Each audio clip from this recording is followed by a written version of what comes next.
Sander, Faisal, thanks very much for joining us. Sander, obviously, Pi Labs has invested in WAKU Robotics. So tell me a little bit more about the company and the strategy. Yeah, so we're active in the space of mobile industrial robots, industry specifically logistics. So think of warehousing, but also in production. And what's happening is there's this big wave of new technology, robot technology coming to market. And a lot of with huge potential in terms of cost savings and also quality improvements.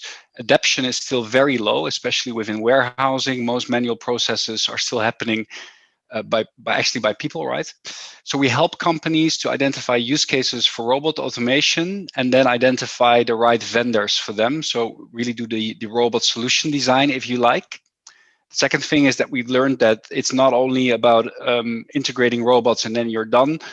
Managing a fleet of robots in a way also requires the same kind of activities as managing a huge pool of people, right? So you need to do performance management. You need to make sure that uptime is being maximized. So we've developed a software tool called WAKU Sense, which is like an agnostic robot control tower that allows our customers to be in control of their robot fleet. And in terms of Pi Labs, Faisal, what was the attraction for you? And I suppose, how does WAKU fit in terms of your investment strategy?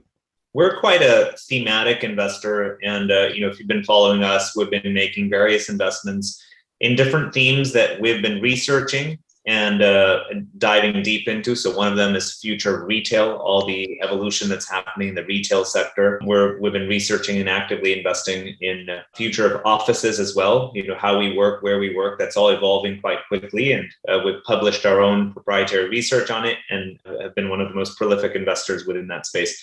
A sector that we hadn't yet touched, both from a research or investment perspective, was the logistics space. And we all know that over the last couple of years, logistics has been the fastest growing segment of real estate. And we just started to get very interested in what kind of technology innovation may be handling there. And we had been looking at the big macroeconomic trends. We know that e-commerce penetration has been growing over the last decade, and the acceleration has been quite significant in the last year since the pandemic hit.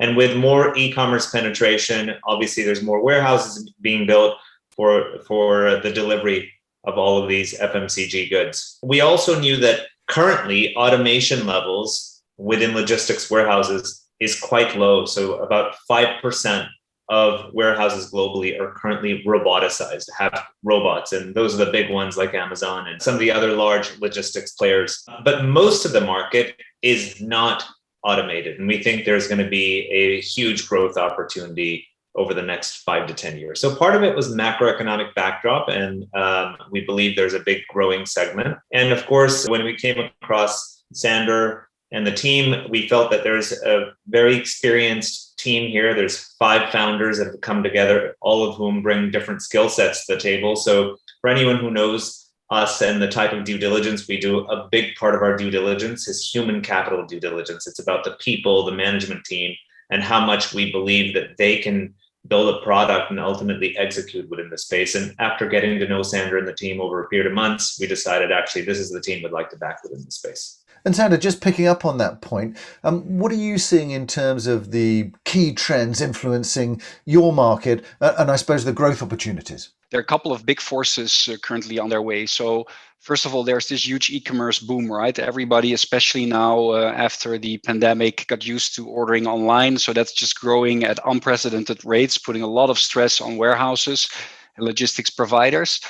At the same time, it's more and more difficult to get manual workers. That's already happening now. So most of the customers we talk to, for example, have a huge problem finding drivers of forklifts who have a license to do so. Then everybody's talking about the 2030 labor gap, right? So with all these people, baby boomers going into retirement, it's going to be very difficult to find qualified people to do these kind of works. So the pressure to actually automate is really increasing. The last dimension is definitely the technology, right? So if you look at the speed that new technology has evolved over the past 5 years, the amounts of money being invested in the space, the prices of those robots going down, especially with Chinese vendors entering the market, that we've basically reached the automation tipping point, if you like, where it becomes more interesting to automate it from an economical point of view than continuing to deploy manual workers. And Faisal, we've been watching Pi Labs for a little while here, and you've now reached over 50 companies across 3 continents as part of your global portfolio. So I guess what's next, and where are you seeing the opportunities in terms of prop tech going forward? I think there's a couple of trends that are evolving with us. We think there's a lot of interesting innovation happening within Europe, and we haven't even scratched the surface yet. So WAKU Robotics was our first investment in Germany. There's so much more to be done just in Germany. So I'm hoping that we can start to get more plugged into the startup ecosystem there. So there's a lot to be investing further afield within Europe and just dig deeper in our own backyard. We're also finding that there are very interesting companies that are emerging further afield. So outside of Europe, we've made some recent investments in Israel, for example. We just closed our first deal in Canada. So when we look outside of Europe, we're looking at technologies that we can port across to our home turf. So a technology in Israel that might have come out of Israel, but actually is something that can be deployed into UK, Germany, France, etc. And we take that same approach when we're looking at companies in North America. How can we bring those technologies into Europe? So that's the approach we're taking. From a thematic lens, I mentioned earlier, we're very interested in future work. We want to do more in future logistics. So hopefully this investment will pave the way for some research we're going to do in this space, probably publish later this year. And off the back of the research, we'll make some further investments. So our approach has been very thematic. And one of the big themes that we're actively researching and investing into is sustainability. So we all know that real estate has a very significant footprint in terms of its environmental footprint and its contribution to global energy usage. And we've been actively researching that space and making investments there. So you can see more investments in that space later this year. It's a really interesting space, and I look forward to seeing how the market develops. Thanks very much, Faisal and Sander, for joining us. Thank you very much. Thank you.